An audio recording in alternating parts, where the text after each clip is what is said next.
आणि बुलेटिनच्या सुरुवातीलाच एक महत्त्वाची बातमी ती म्हणजे मुख्यमंत्री उद्धव ठाकरे थोड्याच वेळात राज्यातील जनतेशी संवाद साधणार आहेत। सोशल मीडियाच्या माध्यमातून मुख्यमंत्री बोलणार असल्याचं समजतंय, तर लॉकडाऊन, लसीकरण या महत्त्वाच्या विषयावरती मुख्यमंत्री बोलणार असल्याचं कळतंय। यामुळे मुख्यमंत्री आता थोड्याच वेळात काय घोषणा करणार याकडे संपूर्ण राज्याचं लक्ष लागून राहिलेलं आहे।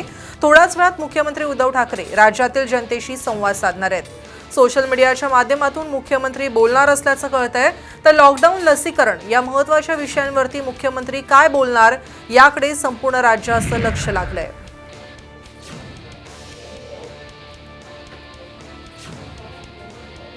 या संदर्भात अधिक माहिती देत आहेत आमचे प्रतिनिधी सुमित सावंत। सुमित, थोड्याच वेळात मुख्यमंत्री राज्यातल्या जनतेशी संवाद साधणार आहेत, कोणती महत्त्वाची आज घोषणा ते करण्याची शक्यता आहे? सुमित, उद्या 1 मे आहे, म्हणजेच महाराष्ट्र दिन आहे आणि महाराष्ट्र दिनाच्या पूर्वसंध्येला मुख्यमंत्री जनतेशी संवाद साधणार आहेत। आणि आणखी एक महत्त्वाचं म्हणजे 15 तारखेपर्यंत हे लॉकडाऊन वाढवलेलं आहे आणि त्यामुळे आतापर्यंतच्या लॉकडाऊनमध्ये काय परिणाम झाला, त्याचा सकारात्मक परिणाम झालेला आहे का, रुग्णसंख्या कमी होते का, याविषयी मुख्यमंत्री बोलू शकतात। आणि दुसरं म्हणजे लसीकरण, 1 तारखेपासून लसीकरणाची मोहीम देशभरात राबवली जाते, पण महाराष्ट्रावर त्यासाठी तयार आहे का? कारण महाराष्ट्रामध्ये अद्यापही लसीचा साठा तेवढा आलेला नाहीये। बरेच आधीच 45च्या वरच्या वयोगटातील लोक लसीकरणासाठी बाकी आहेत। त्यामुळे नेमकं नियोजन कसं असणार आहे, लसीकरण कुठे सुरू केलं जाईल किंवा कुठे थांबवलं जाईल, या सगळ्या संदर्भात मुख्यमंत्री आज बोलू शकतील आणि एकूण महाराष्ट्राची कोरोना स्थिती यावरती ते आज भाष्य करण्याची शक्यता आहे। नक्की सुमित, या संदर्भातील अधिक अपडेट्स आम्ही तुमच्याकडून घेणारच आहोत। धन्यवाद तुम्ही दिलेल्या माहितीसाठी। मुख्यमंत्री उद्धव ठाकरे हे आता थोड्याच वेळात राज्यातल्या जनतेशी संवाद साधणार आहेत आणि आता कोणत्या महत्त्वाच्या विषयावरती ते बोलणार आहेत याकडे संपूर्ण राज्याचं लक्ष लागून राहिलंय। उद्या 1 मे आणि महाराष्ट्र दिनाच्या पूर्वसंध्येला मुख्यमंत्री राज्यातल्या जनतेला संबोधित करणार आहेत। 15 मे पर्यंत लॉकडाऊन वाढवण्याची घोषणा ही खरं तर काल करण्यात आली आणि त्यानंतर त्या संदर्भातले नवे नियम सुद्धा लागू करण्यात आलेले आहेत। नवे नियम हे राज्यातल्या नागरिकांसाठी सांगितलेले आहेत आणि यानंतर आज मुख्यमंत्री थोड्याच वेळात आता राज्यातल्या जनतेशी संवाद साधणार आहेत। लॉकडाऊन, लसीकरणावरती मुख्यमंत्री काय घोषणा करतायत, कोणती माहिती देत आहेत हे आपण पाहणार आहोत।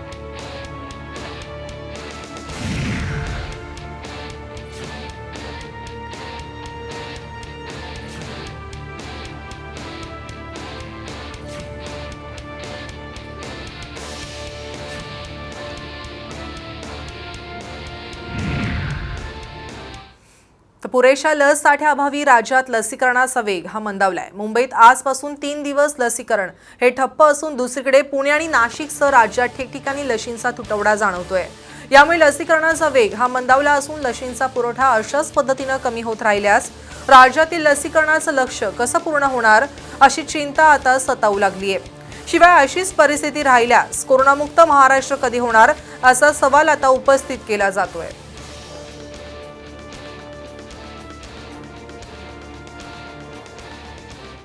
मुख्यमंत्री उद्धव ठाकरे हे आता थोड्याच वेळात राज्यातील जनतेला संबोधित करणार आहेत। सोशल मीडियाच्या माध्यमातून मुख्यमंत्री लाईव्ह येणार आहेत आणि सगळ्यांचं लक्ष आता मुख्यमंत्र्यांच्या भाषणाकडे लागून राहिलेलं आहे। लॉकडाऊन, लसीकरणावरती ते राज्यातल्या जनतेला संबोधित करतील। दरवेळी ते खरं तर ज्यावेळेला लाईव्ह येतात सोशल मीडियाच्या माध्यमातून नवनवीन घोषणा करतात आणि आत्ताही ते थोड्याच वेळात जनतेला संबोधित करणार आहेत। सगळ्यांचं लक्ष याच त्यांच्या लाईव्ह जवळ लागून राहिलेलं आहे। मुख्यमंत्री उद्धव ठाकरे हे जनतेशी संवाद साधणार आहेत। या संदर्भात अधिक माहिती देत आहेत आमचे प्रतिनिधी विनोद तळेकर। विनोदजी, खरं तर राज्यातील मुख्यमंत्री जे आहेत, संपूर्ण जनतेचं जे लक्ष आहे ते मुख्यमंत्र्यांच्या आता संभाषणाकडे लागून राहिलेलं आहे। नेहमीच नवनवीन घोषणा ते करतात। आज काय बोलण्याची उत्सुकता ही खरं तर सगळ्यांनाच दिसते। आज काय मुख्यमंत्री विशेष बोलतील? शैलजा, मुख्यमंत्र्यांच्या या संबोधनाकडे खरं तर सगळ्या राज्याचं लक्ष लागलेलं आहे, कारण उद्यापासून 15 दिवसांचा लॉकडाऊन वाढवण्यात आलेला आहे। नेमके निर्बंधांबाबत कोणतेही बदल जरी नसले तरी सुद्धा मुख्यमंत्री या पुढच्या कालावधीत राज्याची कोरोना विरोधातली वाटचाल कशी असेल या संदर्भात भाष्य करतील। त्याचबरोबर उद्योजक आणि इतर जे व्यावसायिक आहेत त्यांना सुद्धा या मुख्यमंत्र्यांच्या भाषणाबद्दलची उत्सुकता आहे, कारण त्यांच्याबाबत कोणती महत्त्वाची घोषणा केली जाऊ शकते का? कारण आपल्याला माहिती आहे की गेल्या जवळपास 1.25 ते 1.5 वर्षापासून कोरोनामुळे राज्यातला उद्योग व्यवसाय संकटात आलेला आहे, त्याचबरोबर अर्थचक्र थंडावलेलं आहे। अशा सगळ्या परिस्थितीत उद्धव ठाकरे अर्थचक्र त्याला गती देण्यासाठी काय करणार ते पाहणं महत्वाचं असेल. आणि उद्धव ठाकरे यांचं महाराष्ट्र दिन, नक्कीच. त्याचबरोबरीने कामगार दिन. महाराष्ट्र दिन म्हटल्यानंतर संयुक्त महाराष्ट्राचा लढा हा आठवणं स्वाभाविक आहे. मुंबई महाराष्ट्राला आपण मिळवून घेतल्यानंतर 61 वर्ष उद्या पूर्ण होत आहेत. हा म्हणता हा काळ निघून गेला. पहिल्या प्रथम मी त्या सर्व वीरांना, ज्यांनी ज्यांनी बलिदान देऊन, रक्त सांडून, लढ्यामध्ये भाग घेऊन, हाल अपेष्टा सोसून, त्याग करून मुंबई महाराष्ट्राला मिळवून दिली, त्या सर्व वीरांना नम्रपणे अभिवादन करतोय. कामगार दिन आहे. कामगार दिनाच्या सुद्धा सर्व माझ्या कामगार बांधवांना आणि भगिनींना शुभेच्छा देतोय. महाराष्ट्र दिन आणि कामगार दिन दोन्ही एका दिवशी, आणि त्याचं महत्त्व म्हणजे संयुक्त महाराष्ट्राच्या त्या लढ्यामध्ये गिरणी कामगार उतरला होता, तमाम कामगार वर्ग उतरला होता, संपूर्ण मराठी माता भगिनी बांधव उतरले होते. त्यांनी जर का तो लढा दिला नसता तर मुंबई महाराष्ट्राला मिळाली नसती. आणि म्हणून शेतकरी आणि कामगार ह्या दोघांचंही अत्यंत मोलाचं योगदान आपल्या या महाराष्ट्र दिनाच्या निमित्ताने आठवून, त्यांचं स्मरण करून त्या सर्वांना मानाचा मुजरा करणं हे आपलं कर्तव्य आहे. गेल्याही वर्षीचा 1 मे म्हणजे आपल्या महाराष्ट्र राज्याला 60 वर्ष झाली. यावर्षी 61 वर्ष झाली. दोन्ही महाराष्ट्राचे आपले हे दिवस आपल्याला, गेल्या वर्षी तर लॉकडाऊनच होता आणि याही वर्षी तसा काही फारसा फरक नाही आहे. हे काय आपल्या मागे दुष्टचक्र लागले काय कळत नाही आहे. आज मला आठवतोय तो 2010चा, ज्यावेळेला संयुक्त महाराष्ट्राला 50 वर्ष झाली होती, तो सुवर्ण महोत्सवी महाराष्ट्र दिन.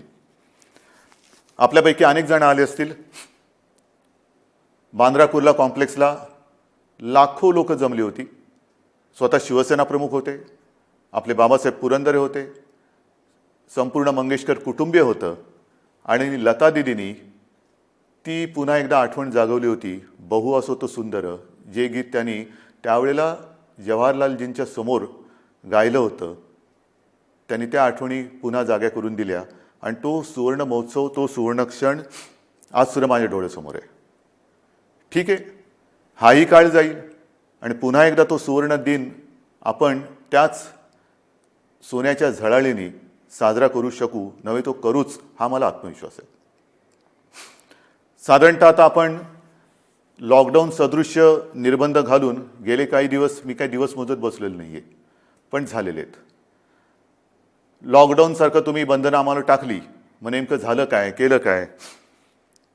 कालच आपल्या माननीय उच्च न्यायालयाने आपल्या ॲडव्होकेट जनरल साहेबांना विचारलेलं आहे की जी काही बंधनं आज लावलेली आहेत त्याहीपेक्षा अधिक कडक, म्हणजे जसं गेल्या वर्षी लावला होता तसा कडक लॉकडाऊन लावण्याची आवश्यकता आहे का, हे तुम्ही सरकारला विचारा. मी आपल्याला विचारतोय.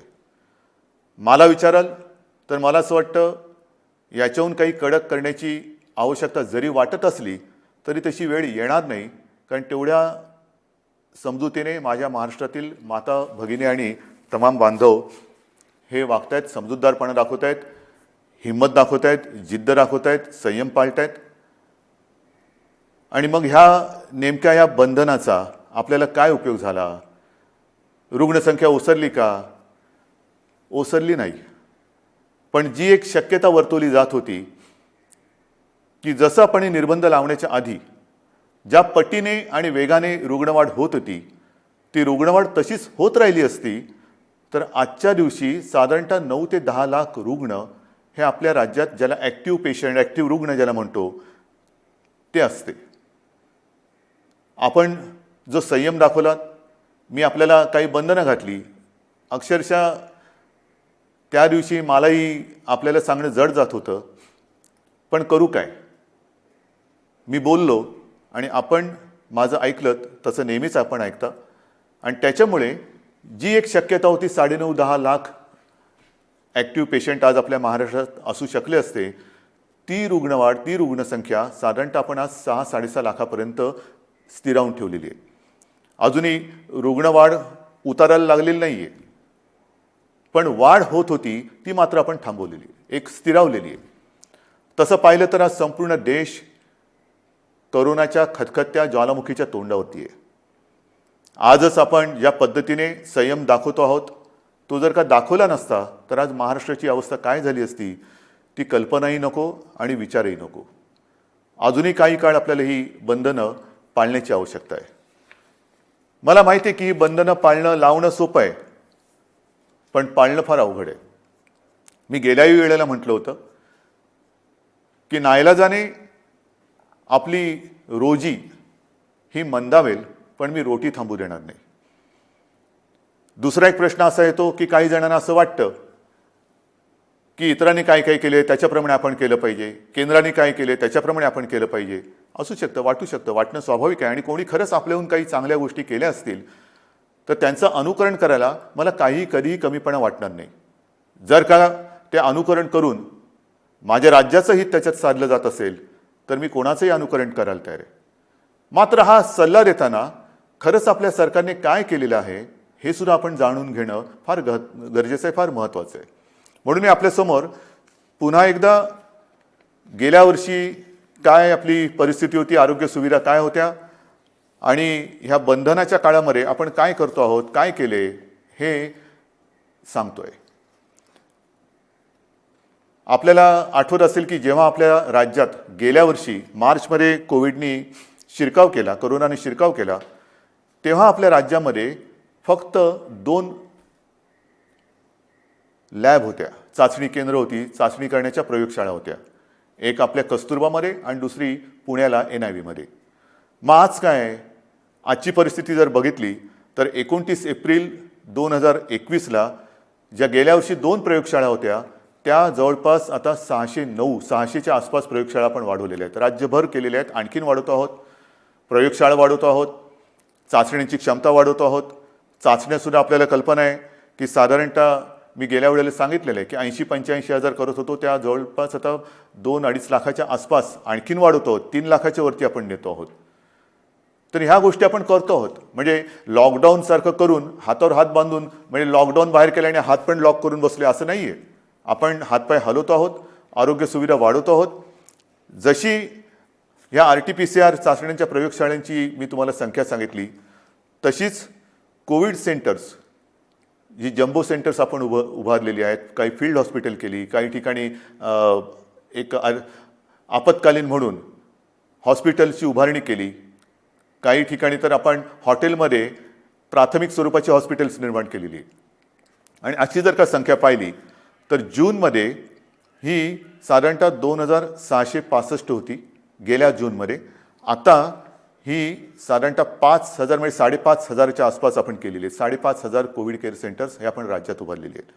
म्हणजे जवळपास दुप्पट. प्रयोगशाळा जर का बघितल्या, मगाशी सांगितल्या, त्या 2च्या 600 म्हणजे किमान 300 पट आपण वाढवलेले आहेत. जे आपण बेड्स म्हणतो, रुग्णशय्या, त्या जूनमध्ये किती होत्या गेल्या, त्या 3,36,000 होत्या आणि आता जवळपास 4,31,000 आहेत. आणखीन वाढवतो आपण. ऑक्सिजन, त्याच्यामध्ये ऑक्सिजनच्या किती होत्या, जूनमध्ये 42,800 साधारण होत्या, आता 86,000च्या आसपास ऑक्सिजनच्या खाटा आपण त्यांची सुविधा निर्माण केलेली आहे. ICU बेड्स किती होते, गेल्या जूनमध्ये साधारणतः 11,882 होते, आता 28,937 म्हणजे 2.5 पट वाढ केलेली आहे. व्हेंटिलेटर्स, काही जण म्हणतात की व्हेंटिलेटर्स केंद्राने एवढे दिले होते ना, आपण कुठे नाही म्हणत नाही, पण त्यातले दुरुस्त नादुरुस्त जरी पकडले तर गेल्या वर्षी जूनमध्ये 2020 जूनला साधारणतः 3,744 व्हेंटिलेटर्स आपल्याकडे होते. आता 29 एप्रिल म्हणजे कालच्या तारखेला साधारणतः 11,713 हे व्हेंटिलेटर्स आपल्या राज्यामध्ये आहेत. म्हणजे आपण ही एवढी वाढ करतो आहोत. प्रश्न काय येतो, मी मागेही आपल्याला सांगितलं की बेड्स आपण वाढवू शकतो, इतर काही गोष्टी वाढवू शकतो, पण डॉक्टर्स, नर्सेस आणि आता तर वेगळीच अडचण आली, ऑक्सिजन. ऑक्सिजन एवढ्या मोठ्या प्रमाणावरती लागायला लागला आहे आणि लागतोय. काही वेळेला म्हणजे AC मध्ये बसलो तरी परिस्थिती ऐकून घाम फुटतो. ऑक्सिजन आत्ता नाही मिळाला तर काय होणार, हा एक मोठा प्रश्न असतो. मी आपल्याला गेल्या वेळेला सांगितलं होतं की आपल्या राज्याची रोजची ऑक्सिजन निर्माण करण्याची क्षमता ही साधारणतः 1200 मेट्रिक टन आहे रोजची. आज आपण साधारणतः 1700च्या आसपास मेट्रिक टन हा रोजचा वापरतोय. केंद्राने आपल्याला 1200च्या वरचा साधारणतः 500च्या आसपास जो मेट्रिक टन लागतोय तो इतर राज्यातून आणण्याचा एक कोटा ठरवून दिलेला आहे की इतर राज्यातून तुम्ही हा ऑक्सिजन घेऊ शकता किंवा घ्या. आता त्यातली काही ऑक्सिजन जिथून आणण्याचे प्लांट आहेत ते जवळ आहेत, काही शेकडो किलोमीटरवर आहेत, काही हजारो किलोमीटरवरती आहेत. पण तरी देखील आपण बाहेरून आणणारे ऑक्सिजन, मिळणारा ऑक्सिजन आहे त्या ऑक्सिजनचेही पैसे देतो आणि ऑक्सिजनच्या वाहतुकीसाठी मग ते टँकर असतील, रेल्वे असतील, इतर कोणत्याही गोष्टी असतील त्याचेसुद्धा पैसे वेळेवर देऊन आपल्या राज्यामध्ये आपला प्रयत्न चाललेला आहे. ही फार मोठी विचित्र परिस्थिती आहे की वेळेवर ऑक्सिजन सर्वत्र पुरवणे हा आपला फार मोठा प्रयत्न चालू आहे आणि आपल्या सगळ्यांच्या सहकार्याने किंबहुना आपल्या सगळ्यांचे जे काही आशीर्वाद आहेत त्याच्यामुळे आपण ही परिस्थिती नाही म्हटलं तरी थोडी समतोल राखण्याचा, बॅलन्स करण्याचा प्रयत्न करतो आहे. मात्र रुग्णवाढ अधिक झाली तर मात्र मोठी अडचण निर्माण होण्याची शक्यता आहे. सुदैवाने रुग्णसंख्या ही स्थिरावलेली आहे. ऑक्सिजन आपण अगदी काठोकाठ किंवा कट टू कट ज्याला म्हणतो तशा पद्धतीने हा पुरवत आहोत. तशीच एक परिस्थिती ती म्हणजे अचानक आता रेमडेसिवीरची मागणी ही फार मोठ्या प्रमाणात वाढली. सगळ्यांना रेमडेसिवीर पाहिजे. रेमडेसिवीरच्या बाबतीमध्ये मागे कदाचित मी आपल्याला सांगितलं असेल नसेल, परंतु आपल्याला रोजची सरासरी 50,000 इंजेक्शनची आवश्यकता आहे. आपण आज किती मिळवत आहोत तर केंद्राने, कारण ह्याचं जे वितरण आहे तर ऑक्सिजनसारखं केंद्राने रेमडेसिवीर इंजेक्शनचं सुद्धा वितरण हे स्वतःच्या हातात घेतलेलं आहे. कोणत्या राज्याला किती, कारण परिस्थिती फारच वाईट आहे. प्रत्येक राज्याला ऑक्सिजन पाहिजे, इंजेक्शन्स पाहिजे, रेमडेसिवीर पाहिजे, व्हेंटिलेटर्स पाहिजेत. तर आपल्याला साधारणतः सुरुवातीला केंद्राने दर दिवशी 26,700-800च्या आसपास ही इंजेक्शन्स मिळतील अशी व्यवस्था केली होती. आपली मागणी 50,000ची आहे. मग त्याच्यानंतर मी माननीय पंतप्रधानांना विनंती केली आणि त्यांनी ती मान्य केली. त्याच्यानंतर 43,000 दर दिवशी अशी मागणी आपली मागणी मान्य झाली. मागणी म्हणजे आपल्याला 50,000 पाहिजे पण 43,000ची सोय करण्यात आली. आज साधारणतः 35,000च्या आसपास ही रोजची इंजेक्शन्स आपल्याला मिळत आहेत. त्याचेसुद्धा आपण पैसे देऊन ही इंजेक्शन्स घेतो आहे. मात्र ही इंजेक्शन्स पुरवत असताना एक गोष्ट मात्र मी राज्यातील तमाम जे कोविड केअर सेंटर्स आणि कोविडच्या हॉस्पिटलमध्ये काम करणारे डॉक्टर्स आहेत त्यांनाही सांगतोय आणि रुग्णांनाही सांगतोय, त्यांच्या नातेवाईकांनी सांगतोय की नीट लक्षात घ्या. WHO किंबहुना आपल्या टास्क फोर्सनी आणि केंद्राच्या डॉक्टर्सनी सुद्धा, तज्ज्ञांनी सुद्धा आपल्याला एक सावधानतेचा इशारा दिलेला आहे. तो म्हणजे रेमडेसिवीरचा अनावश्यक अनाठायी वापर करू नका. गरज नसेल तर रेमडेसिवीर वापरू नका. कारण गरज नसताना दिलं आणि जरुरीपेक्षा जास्त दिलं तर औषधाचे दुष्परिणाम सुद्धा होण्याची शक्यता नाकारता येत नाही. आणि म्हणून मी सर्वांना सांगतोय की रेमडेसिवीर द्यायचं की नाही हा जो काही निर्णय आहे तो आपल्यावरती उपचार करणाऱ्या डॉक्टरांना घेऊ द्या. याचा अर्थ असा नाही की आपल्याकडे रेमडेसिवीरचा तुटवडा आहे, अजिबात नाही. तो तर आपण आणतो आहोत. जसजसा साठा आपल्याला पुरवठा वाढतोय तसतसं आपण ते वितरण करतोय. पण अनावश्यक रेमडेसिवीरचा वापर हा आपण करू नये अशी माझी सर्वांना एक नम्र विनंती आहे. या सगळ्या गोष्टी सांगत असताना ऑक्सिजन हा एक विषय आहेच. ऑक्सिजनबद्दल मी आपल्याला सांगितलं की ऑक्सिजन हा आपल्याला किती लागतो, किती मिळतोय. मग तुम्ही विचाराल की हे असं किती दिवस चालणार, आणखीन किती दिवस आपण बाहेरून ऑक्सिजन आणणार.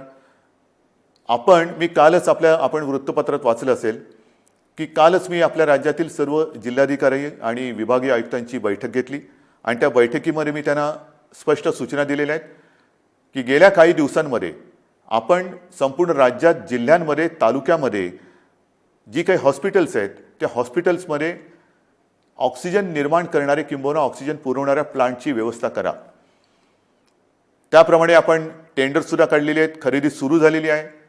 एक गोष्ट लक्षात घ्यायला पाहिजे की एखादी गोष्ट प्लांट उभा करायचा असेल तर तो प्लांट त्याच्या उभारणीसाठी नाही म्हटलं तर एक 15-20 दिवस हे लागतात आणि तो कार्यान्वित करण्यासाठी एक साधारणतः 20-25 दिवस काळ हा लागू शकतो.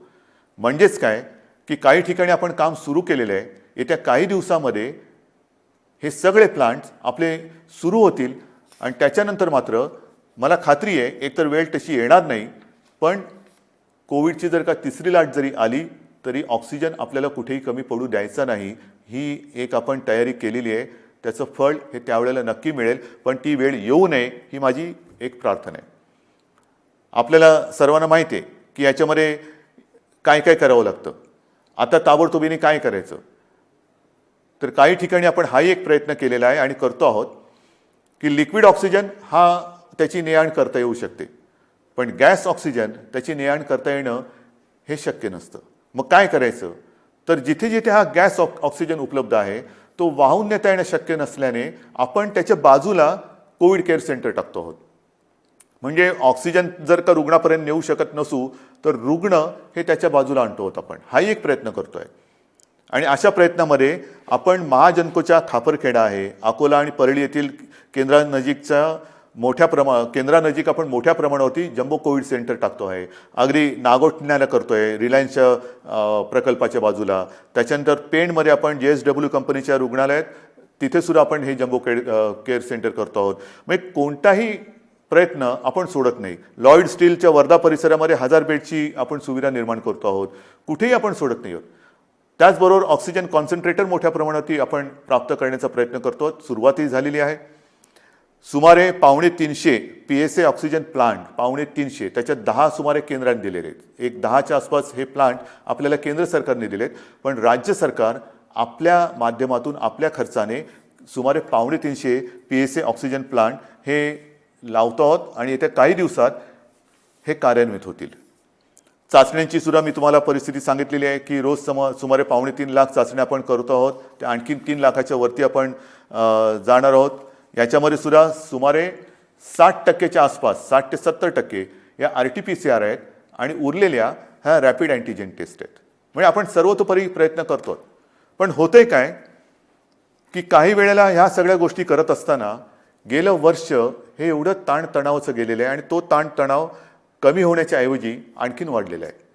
म्हणजे गेलं वर्षभर आपली संपूर्ण आरोग्य यंत्रणा, मग ती आपली डॉक्टर्स वगैरे सगळी मंडळी आली आणि यंत्रसामुग्रीसुद्धा ही एक क्षणसुद्धा उसंत न घेता ही चालते.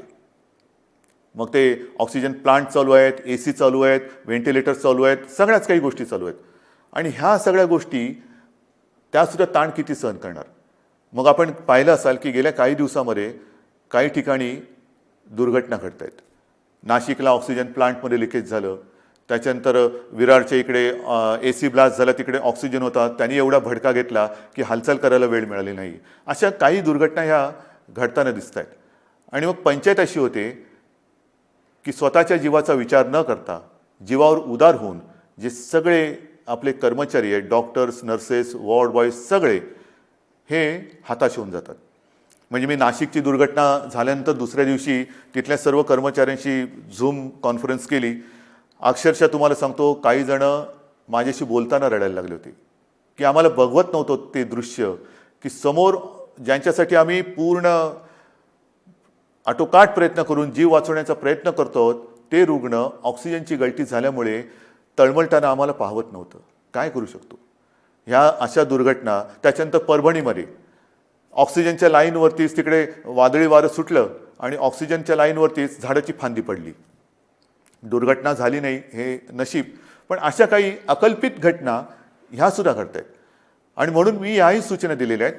एक तर ज्या जम्बो कोविड सेंटरची आपण उभारणी केलेली आहे, ज्याला आपण फील्ड हॉस्पिटल्स म्हणू, जी तात्पुरत्या स्वरूपाची, त्यालासुद्धा आता काही ठिकाणी 1 वर्ष होत आलं. आता पावसाळा तोंडावर आलेला आहे. अतिवृष्टी होणार, सततवृष्टी होणार, वादळ येणार, विजा कडाडणार, मग कुठे पूर येईल, पाणी घुसेल. म्हणून मी ह्या सगळ्यांना सांगितलेलं आहे की एक तर जी अशी जम्बो कोविड केअर सेंटर्स उभारलेली आहेत त्याचं स्ट्रक्चरल ऑडिट करा, फायर ऑडिट करा, एक मजबूत आहे की नाही बघा. नवीन उभारताना पाणी जाणार नाही, पाणी साचणार नाही, पाणी आतमध्ये येणार नाही, कुठे आग लागणार नाही, ऑक्सिजनची गळती होणार नाही. ज्या ज्या काही गोष्टी घडू शकण्याची एक शक्यता आहे, दुर्घटना ज्याच्यामुळे घडू शकते, ह्या टाळण्याचा आटोकाट प्रयत्न करा. आणि हा आटोकाट प्रयत्न करताना ठीक आहे, ज्याची कामं जो तो करेल, फायर ऑडिट करण्याचं काम तो हा मुक करेल, ह्याचं काम तमुक करेल, पण आता आपल्याला एक कुटुंब म्हणून, एक टीम म्हणून काम करायचं आहे. जरी एखादी गोष्ट आपल्या लक्षात आली काम करताना की इकडे काहीतरी गडबड आहे, इकडे काहीतरी होऊ शकतं, तर तात्काळ आपल्या वरिष्ठांच्या ते लक्षात आणून द्या की येता जाताना वाटलं की अरे काहीतरी बरोबर नाही आहे, ह्यानी मोठं काहीतरी घडू शकतं. ज्याप्रमाणे भंडाऱ्याला त्या लहान मुलांच्या हॉस्पिटलमध्ये आग लागली, त्यांचं ते उपकरण पेटलं. तर अशा काही गोष्टी जर का आपल्याला वाटल्या तर कृपा करून मी सर्व ह्या क्षेत्रात काम करणाऱ्यांना सांगतोय की आपल्याला कुठे काही वाटलं तर ते ताबडतोब सुधारण्यासाठी आपल्या वरिष्ठांना कळवा. या गोष्टी आपल्याला आता कराव्या लागतील, बघाव्या लागणार आहेत. जसं ही एक व्यवस्था आपण केली तशीच मी ह्या निर्बंधाची घोषणा करताना आपल्याला मगाशी जे बोललो की रोजी कदाचित मंदावेल पण रोटी थांबू देणार नाही. आणि मग या निर्बंधाच्या काळासाठी आपण सुमारे 5,500 कोटी, सुमारे 5,500 कोटी एवढ्या रकमेचं एक प्रचलित शब्द आहे पॅकेज, एक पॅकेज जाहीर केलं.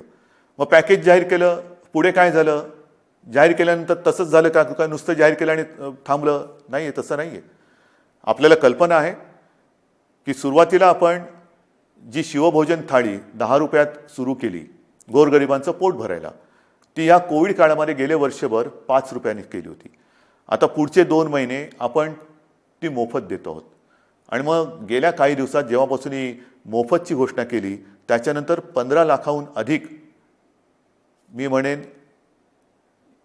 आपल्या नागरिकांना ज्यांचं अन्न किंवा ज्यांचं जेवण ह्या शिवभोजनवरती आहे त्यांना आपण त्याचं नाही म्हटलं तरी एक लाभ देऊ शकलो. किमान 15 लाखाहून अधिक नागरिकांना ह्याचा एक शिवभोजनचा त्यांनी स्वाद घेतलेला आहे. आत्तापर्यंत एकूण जर का बघितलं तर 3,94,00,000 म्हणजे जवळपास 4 कोटी लोकांना ह्याचा लाभ झालेला आहे आत्तापर्यंत पूर्ण वर्षामध्ये. आणि आपल्या राज्यात सुमारे 890 शिवभोजन केंद्र सुरू झालेली आहेत. तसंच संजय गांधी निराधार, श्रावणबाळ, वृद्धापकाळ वेतन, विधवा निवृत्ती वेतन व दिव्यांग निवृत्ती वेतन याच्यात 35 लाख लाभार्थींना एप्रिल व मे या 2 महिन्याचे प्रति महिना 1,000 प्रमाणे 2 महिन्यांचे अर्थसहाय्य देण्यासाठी आपण 1,428 कोटी निधी वितरित केलेला आहे. 1,428 कोटी. 7 कोटी लाभार्थींना, ज्यांना आपण म्हटलं होतं की मोफत गहू आणि तांदूळ, तर 7 कोटी लाभार्थींना मोफत गहू तांदूळ वाटप सुरू झालेलं आहे.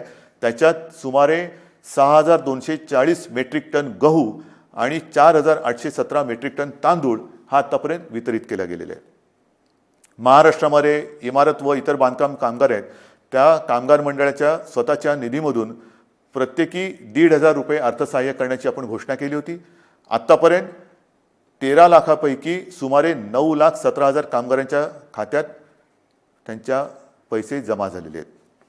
घरेलू कामगारांसाठी कल्याणकारी सहाय्य देण्यासाठी 50 कोटी रुपये निधी वितरित झालेला आहे. नगर विकास विभागाकडून फेरीवाल्यांसाठी सुद्धा जी एक आपण योजना जाहीर केलेली आहे, 1,500 रुपये जी फेरीवाल्यांना आपण आर्थिक मदत करतोय नोंदणीकृत, त्याची सुद्धा कार्यवाही सुरू झालेली आहे. आदिवासी कुटुंबांना साधारणतः 11.5 लाख लाभार्थी आहेत. त्याच्यामध्ये त्यांना प्रति कुटुंब 2,000 हे आपण खावटी चा लाभ जो देण्याची योजना जाहीर केली त्याच्यात सुद्धा कार्यवाही सुरू झालेली आहे. म्हणजे आपण कुठेही गप्प बसलेलो नाही आहोत. ऑक्सिजन करतोय, रेमडेसिवीर मिळवतोय, रुग्णसंख्या लक्षात घेऊन सुविधा वाढवतो आहोत, जी मदत केलेली आहे जाहीर त्याची सुद्धा आपण अंमलबजावणी करतो. कुठेही आपण कमी पडत नाही आणि ते कमी पडू देणार नाही. त्याचप्रमाणे जो जगाचा अनुभव आहे त्या जगाच्या अनुभवापासून आपण वेगळा अनुभव घेऊ शकणार नाही याची आपल्याला सर्वांना कल्पना आहे. म्हणजे काय की संपूर्ण जगात लाटांमागून लाटा येत आहेत. पहिली लाट झाली, दुसरी लाट झाली, तिसरी लाट, चौथी लाट. किती लाटा येणार, आपल्यावरती किती प्रयत्न आपण कसोशीने करतोय त्याच्यावरती ते अवलंबून राहणार आहे. पहिली लाट येऊन गेली, दुसरी लाट ही आत्ता आपण अनुभवतो आहोत. ब्रिटननी दुसरी लाट अनुभवलेली आहे, आता तिकडे थोडी शांतता आलेली आहे. पण तिसरी लाट येणारच नाही असं कोणी खात्रीपूर्वक सांगू शकत नाही. किंबहुना आता तज्ज्ञ म्हणायला लागलेले आहेत की तिसरी लाट ही सुद्धा येणार आहे. मग आत्तापासून आपण तिसऱ्या लाटेच्याही संकटाला तोंड देण्याची तयारी ही सुरू केलेली आहे. हे आता आपण ऑक्सिजन वगैरे जे काही वाढवत आहोत त्याला कदाचित आणखीन 8-15 दिवस लागतील, पण तिसरी लाट आली तरी देखील त्याचे एवढे घातक आणि गंभीर परिणाम महाराष्ट्रावरती होऊ द्यायचे नाहीत या निश्चयाने आपलं सरकार आता कंबर कसून मैदानात उतरलेलं आहे.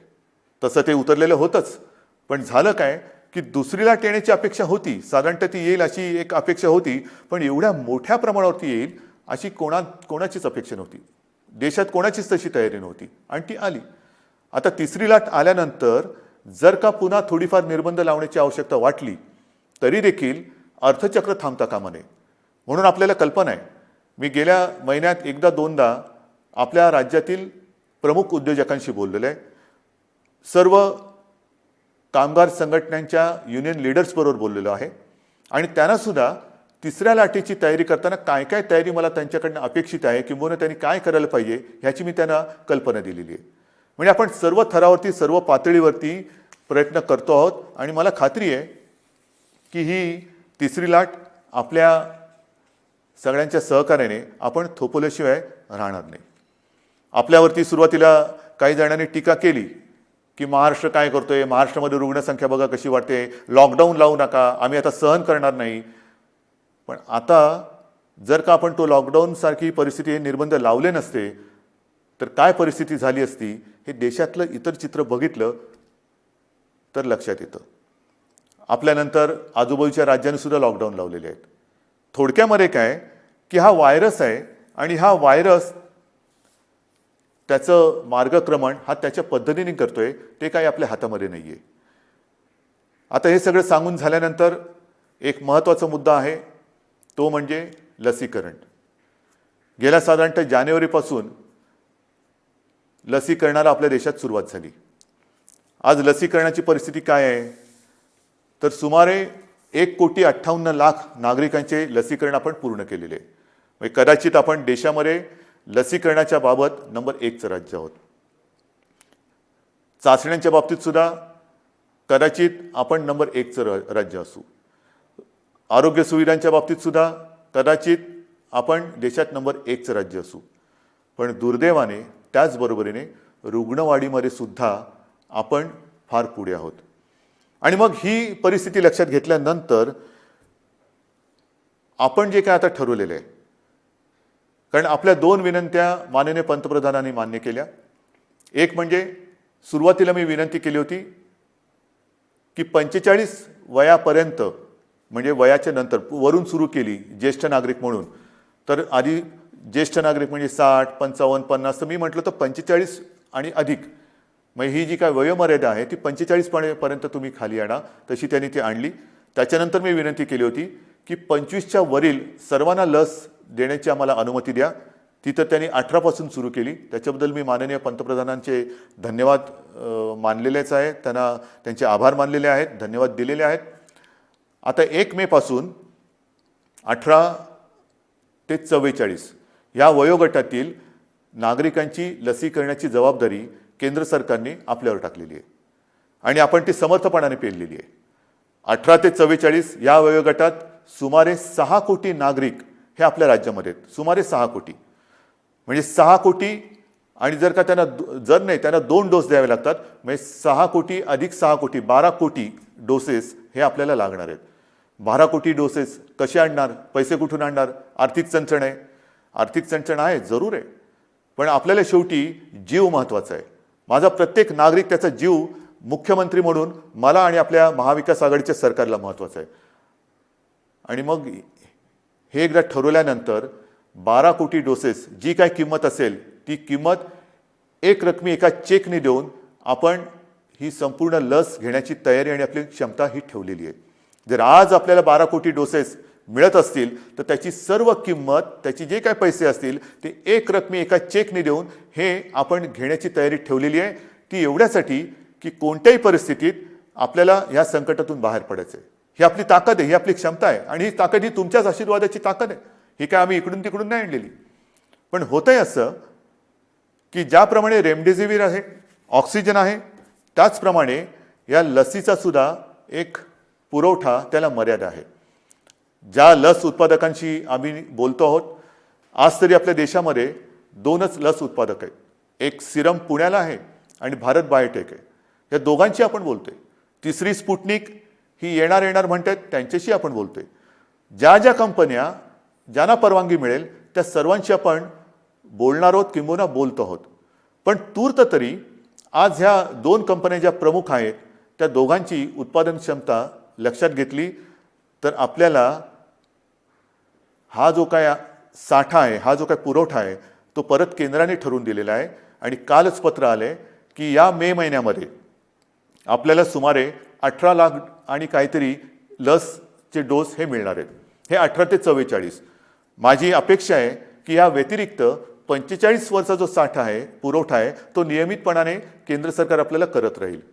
पण 18 ते 44 काही जणांचा असा गैरसमज कदाचित झाला असेल की केंद्र सरकार 18 ते 44 वयोगटातील नागरिकांचं सुद्धा लसीकरण मोफत करत आहे. मला असं वाटतं की त्यांनी थोडी माहिती घेण्याची गरज आहे. केंद्राने स्पष्ट निर्देश तसे दिलेले आहेत की जी काही लस उत्पादित होते त्याच्यामध्ये 50% हे केंद्र सरकार घेणार आहे आणि उरलेल्या 50%मध्ये इतर सर्व राज्य, त्याच्यामध्ये काही उद्योग समूह आणि खाजगी हॉस्पिटल्स यांच्यासाठी हा 50% साठा किंवा जो काही कोटा आहे तो त्यांनी विभागून दिलेला आहे. मग आपली तयारी तर 12 कोटी डोस घ्यायची आहे. आपल्याला मिळत आहेत किती? या महिन्यात 18 लाख. आज आपल्याकडे 3 लाख आलेले आहेत. 3 लाख आज आलेले आहेत. 18 लाख ह्या महिन्यात मिळतील सांगितलेलं आहे. तारीख अजून मिळालेली नाही आहे. पण आता आपल्याला थांबता नाही येणार, अजिबात थांबून चालणार नाही.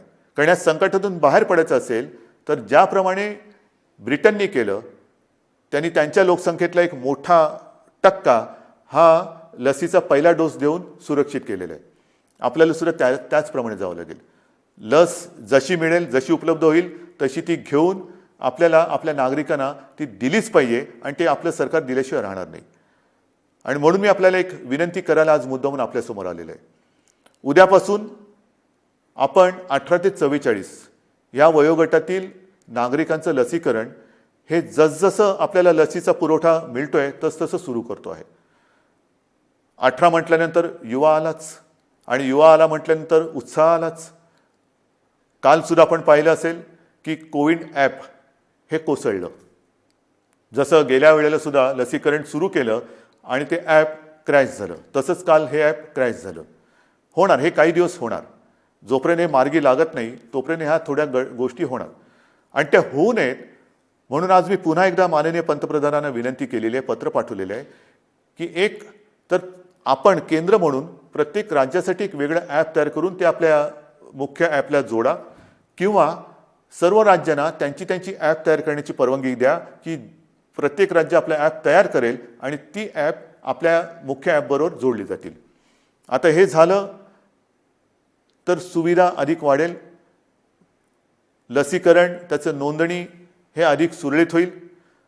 परंतु हे जोपर्यंत होत नाही तोपर्यंत आज जसं आपण संयम दाखवत आहात तसाच संयम हा उद्यापासून आपल्याला दाखवावा लागेल.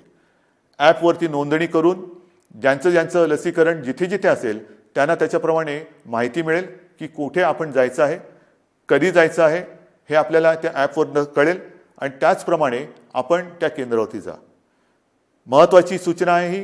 ह्याचं कारण असं की आपण फोटो बघतो आहोत. लसीचा पुरवठा फार मर्यादित आहे. लस उत्पादन हे आज मर्यादित क्षमतेमध्ये होत आहे. साधारणतः जून जुलैपासून ही क्षमता वाढेल अशी आपल्याला माहिती मिळालेली आहे आणि तोपर्यंत लसीकरण केंद्रावरती गर्दी करणं हे हितावह नाही आहे. कारण जी झुंबड तिकडे उडताना दिसते, मी साहजिक आहे, मी समजू शकतो.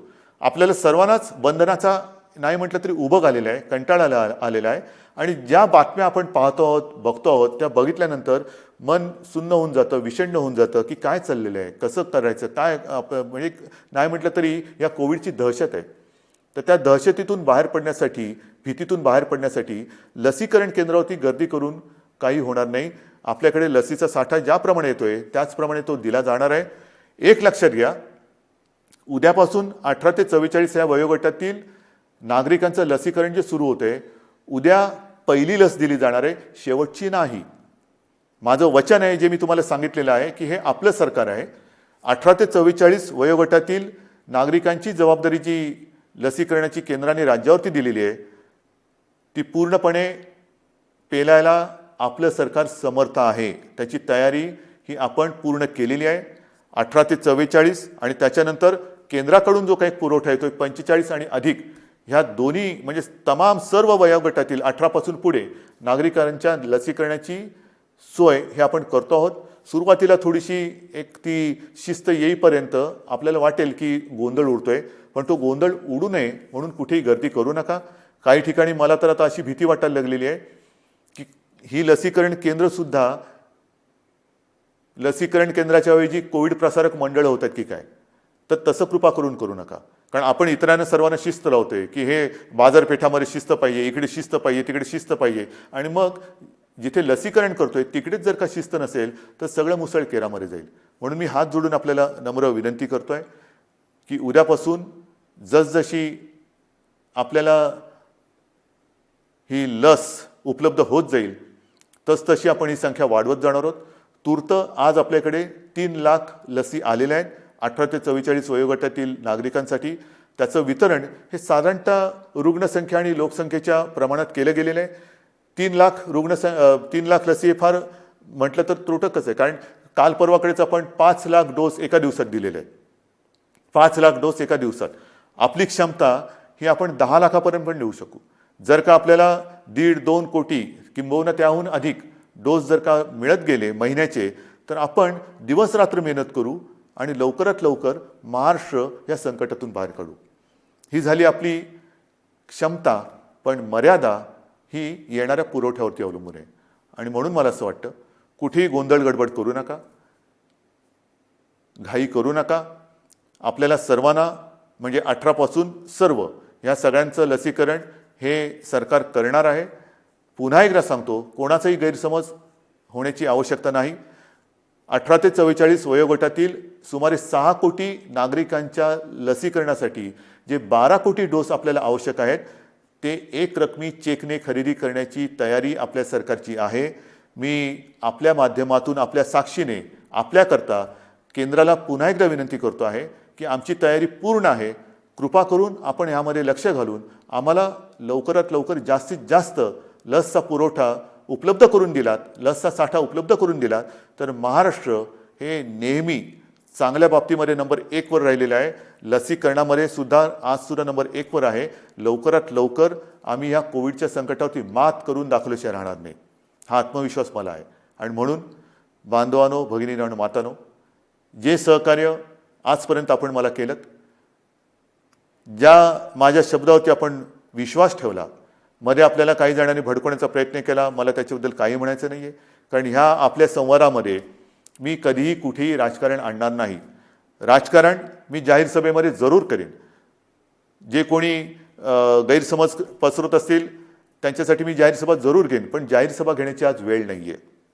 कुठेही सभा समारंभ हे आपल्याला करता कामा नये.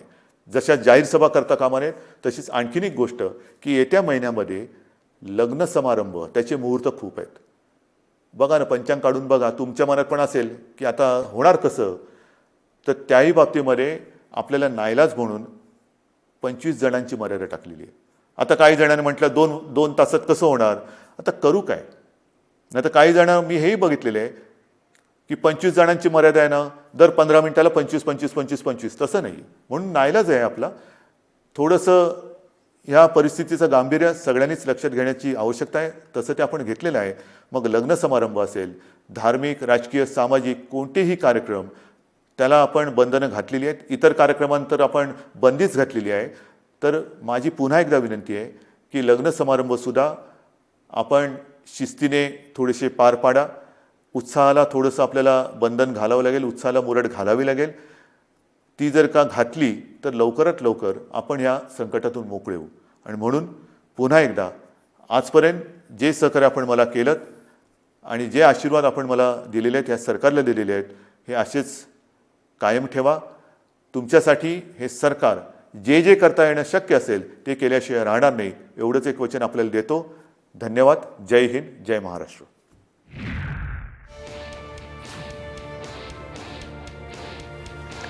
मुख्यमंत्री उद्धव ठाकरे हे राज्यातल्या जनतेला संबोधित करत होते. 18 वर्षांच्या वरील सर्वांचं लसीकरण हे सरकार करणार असल्याची माहिती यावेळी त्यांनी दिली आहे. तर 12 कोटी लसींचे डोस हे लवकरच उपलब्ध होणार आहे. 3 लाख लसीचे डोस हे राज्यात आल्याची माहिती सुद्धा मुख्यमंत्र्यांनी दिलेली आहे. राज्याला 3 लाख लसींचे डोस उपलब्ध झाल्याची माहिती त्यांनी दिली असून 18 ते 44 वयोगटातील नागरिकांचं लसीकरण हे उद्यापासून सुरू होत आहे. लस उपलब्ध होईल तसंही लसीकरण केलं जाईल. लसीकरणाची जबाबदारी पार पाडण्यासाठी सरकार सज्ज आहे अशी माहिती त्यांनी दिली आहे. ॲपवरती नोंदणी करूनच लसीकरणासाठी जा असंही आवाहन त्यांनी नागरिकांना केलं आहे. उद्यापासून 18 ते 44 वयोगटातील नागरिकांचं लसीकरण हे केलं जाणार आहे. 1,58,00,000 जणांचं लसीकरण हे पूर्ण झालंय. लसीकरणात महाराष्ट्र नंबर 1 आहे अशी माहिती त्यांनी दिली आहे. 18 ते 45 वयोगटाचे 6 कोटी नागरिक हे असून 12 कोटी लशी एकरकमी घेण्याची तयारी सुद्धा राज्यानं केल्याची माहिती मुख्यमंत्री उद्धव ठाकरेंनी केली आहे. लशींचा पुरवठा वाढवण्याची मागणी सुद्धा केंद्राकडे केल्याची माहिती उद्धव ठाकरेंनी दिली आहे. तर नाईलाज म्हणून लग्न सोहळ्यांवरती बंधनं आणावी लागतायत. आजपर्यंत जे सहकार्य दिलं ते यापुढे कायम ठेवा असं आवाहन त्यांनी नागरिकांना केलंय. कोरोनात कोणत्याही प्रकारचं राजकारण आणू नका. नाईलाज म्हणून लग्न सोहळ्यांवरती बंधनं आणलेली आहेत. यापुढेही कोणतेही कार्यक्रम करताना स्वतःच्या हौसेला मुरड घाला असं आवाहन उद्धव ठाकरेंनी केले. लशींचा पुरवठा वाढवण्याची मागणी त्यांनी केंद्राकडे केली आहे. की जी काही बंधनं आज लावलेली आहेत त्याहीपेक्षा अधिक कडक, म्हणजे जसं गेल्या वर्षी लावला होता तसा कडक लॉकडाऊन लावण्याची आवश्यकता आहे का हे तुम्ही सरकारला विचारा. मी आपल्याला विचारतोय. मला विचाराल तर मला असं वाटतं याच्याहून काही कडक करण्याची आवश्यकता जरी वाटत असली तरी तशी वेळ येणार नाही. कारण तेवढ्या समजुतीने माझ्या महाराष्ट्रातील माता भगिनी आणि तमाम बांधव हे वागतायत, समजूतदारपणा दाखवत आहेत, हिंमत दाखवत आहेत, जिद्द दाखवत आहेत, संयम पाळत आहेत. तर बातमीपत्रात इतरही काही ताज्या घडामोडी जाणून घ्यायच्या तुर्तास वेळ झाली. एका छोट्याशा ब्रेकची कुठेही जाऊ नका. पाहत राहा साम टीव्ही.